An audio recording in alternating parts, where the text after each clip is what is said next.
मोनिका रवि से कहती है, आखिर हम कब तक बचत कर करके गुजारा करेंगे? तुम और कोई काम क्यों नहीं ढूंढ लेते? गुजारा करना कितना मुश्किल हो गया है। या फिर तुमसे कुछ नहीं होने वाला, मुझे ही बोल दो, मैं ही कर लूंगी। और एक काम करो, तुम घर पर ना चूड़ियां पहनकर बैठ जाओ, मैं ही काम करने के लिए चली जाती हूँ, क्योंकि तुमसे तो कुछ होगा ही नहीं। चुपचाप सुन क्या रहे हो? मेरे सवाल का जवाब भी दो, या फिर ऐसे ही देखते रहोगे?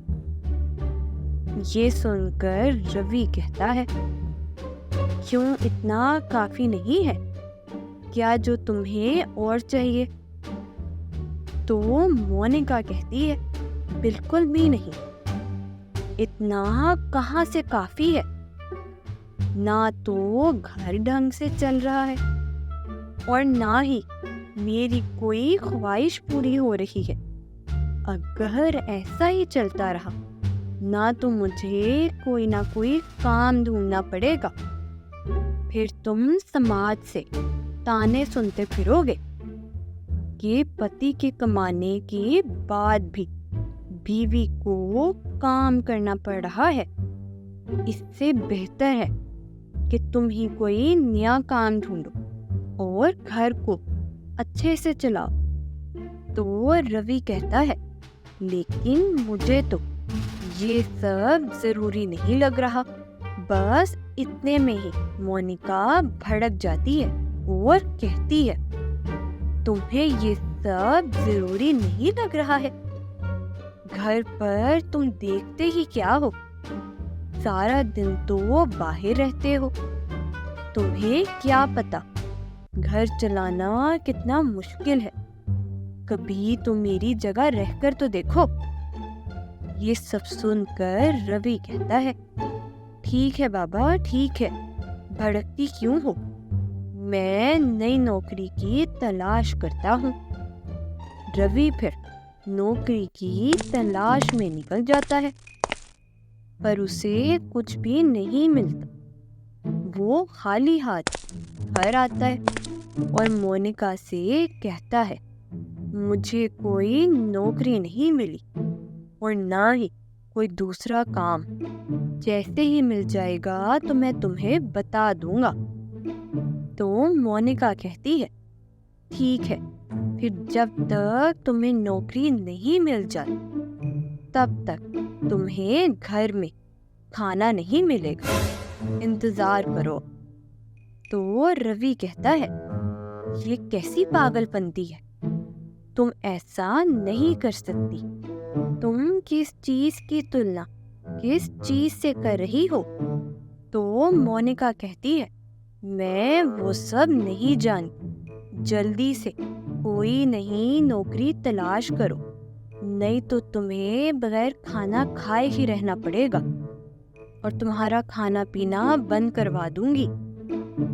तो रवि कहता है, ढूंढ ही तो रहा हूँ, जैसे ही मिल जाएगी मैं तुम्हें बता दूंगा, सब्र तो करो। तो मोनिका कहती है, हाँ, जल्दी मिल जाए तो ही बेहतर है, वरना मुझसे बुरा कोई नहीं होगा। बहुत ढूंढने के बाद भी रवि को नौकरी नहीं मिलती। फिर वो अपने मोबाइल से ही नौकरी की तलाश करता है और वहां पर उसकी नौकरी लग जाती है।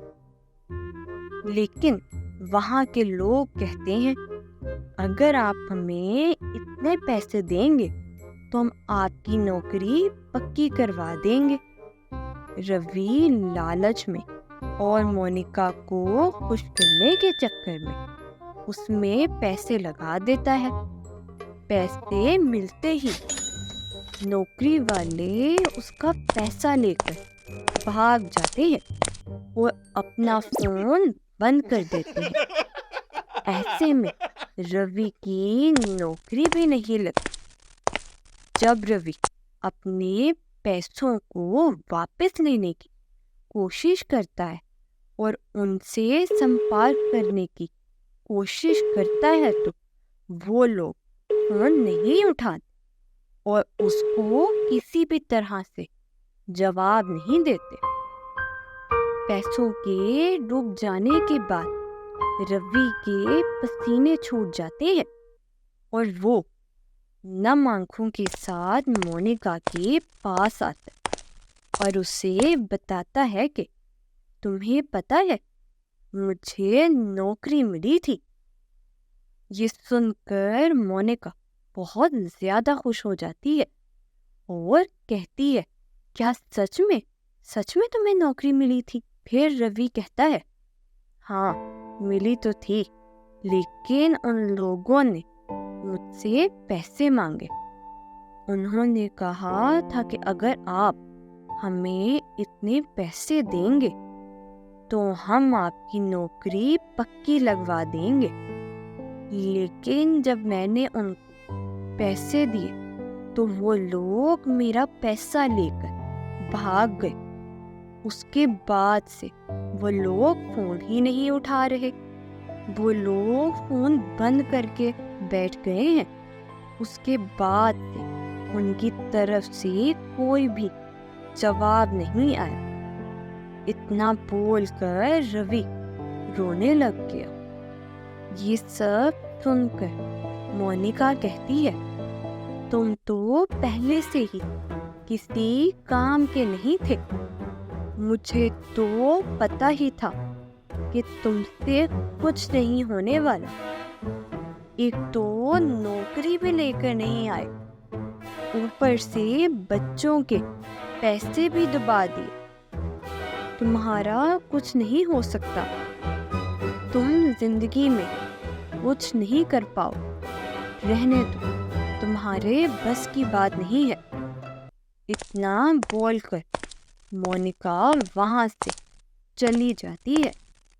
बहुत सोचने के बाद फिर रवि गांव के लोगों के पास जाता है और सबको बताता है कि मेरे पैसे डूब गए हैं और अब वो लोग मेरा पैसा वापस नहीं कर रहे। आप सब लोग ही मेरी मदद कीजिए ना। फिर गांव के लोग जुटकर उसे नौकरी वाले पकड़ने की कोशिश में लग जाते हैं। सब मिलकर उसे एक एक बार फोन लगाते, लेकिन वो लोग किसी का भी फोन नहीं उठाते। बहुत मेहनत करने के बाद भी गांव के लोग उन लोगों का पता चलाने में नाकाम ही रहे। फिर गांव के लोग कहते हैं, ऐसी समस्याएं हमसे नहीं समझेंगी। हमें सही आदमी के पास जाना चाहिए। हमें दरोगा के पास जाना चाहिए। फिर पूरे गांव के लोग मिलकर दरोगा के पास जाते हैं और दरोगा को सारी समस्या बताते हैं। ये सब सुनकर दरोगा रवि से कहता है, तुम चिंता मत करो, तुम्हारे पैसे मैं वापस दिलाऊंगा। फिर दरोगा उन लोगों का नंबर लेता है और उनसे संपर्क करने की कोशिश करता है, पर संपर्क नहीं हो पाता। फिर वो उन लोगों को पकड़ने के लिए निकल पड़ता है। बहुत जगह छानबीन करने के बाद आखिर में दरोगा रवि का पैसा निकलवा ही लेता है। फिर वो रवि के पैसे वापस लेकर आता है और रवि को उसके पैसे वापस कर देता। फिर दरोगा रवि से पूछता है, लेकिन तुम्हें दूसरी नौकरी करने की आखिर जरूरत ही क्या थी? तुम्हारे पास तो पहले से ही काम था ना? तो रवि रोते हुए बोलने लगा, मेरी बीवी मेरे ऊपर जोर जबरदस्ती कर रही थी। वो रात दिन मुझे ताने दे रही थी। उसने मुझे बहुत परेशान किया है, मेरा जीना हराम करके रख दिया। क्यों नहीं जॉब ढूंढो ताकि घर का खर्चा अच्छे से चल सके। उसने तो यहाँ तक धमकी दी थी कि मैं तुम्हारा खाना पीना बंद करवा दूंगी अगर तुम दूसरी नौकरी ढूंढकर नहीं लाए। तो उसका कहना था कि घर चलाना बहुत मुश्किल हो गया है और उसकी ख्वाहिश पूरी नहीं हो रही, तो उसे और चाहिए था। इस वजह से उसने मुझे दूसरी नौकरी ढूंढने को कहा। और जब मैं दूसरी नौकरी ढूंढने गया तो देखिए मेरे साथ क्या हुआ। ये सब सुनकर दरोगा मोनिका के पास जाता है और उसको समझाता है, तुम्हें ऐसा नहीं करना चाहिए, तुम्हें अपने पति को समझना चाहिए। आज के ज़माने में असल नौकरियां कम और नकली नौकरियां ज़्यादा होती है और पैसे डूबने की संभावनाएं भी ज़्यादा होती हैं। वो तुम्हें खुश करने के चक्कर में नौकरी ढूंढ रहा था और नकली नौकरी के झांसे में आकर अपने पैसे भी डुबा दी। अगर तुम उसके साथ जोर जबरदस्ती नहीं करते तो नौकरी की तलाश में जाता ही नहीं पर उसके पैसे नहीं डूब। ये सब तुम्हारी वजह से हुआ है। तुम्हें अपने पति के साथ ऐसा नहीं करना चाहिए था। वो तुम्हारा पति है तो तुम्हें उसकी इज्जत करनी चाहिए और पाने के चक्कर में जो बचा कुचा है वो भी हाथ से चला जाएगा। तुम्हें ये पता होना चाहिए के पास जो कुछ भी है उतने में ही खुश रहना सीखो।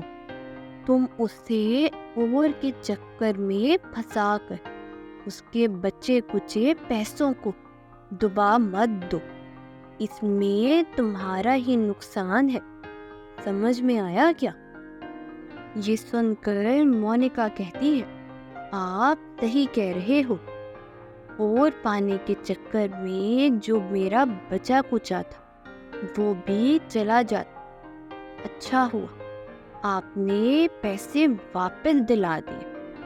अगर आप नहीं होते तो जो हमारे हाथ में बचा कुचा था वो भी चला जाता। अब से मैं अपने पति को तंग नहीं करूं और नई नौकरी खोजने की जिद भी बिल्कुल नहीं करूंगी। जो है जितना है उसमें ही खुश रहने की कोशिश करूंगी। मैं गलत, मुझे ऐसा नहीं करना चाहिए था।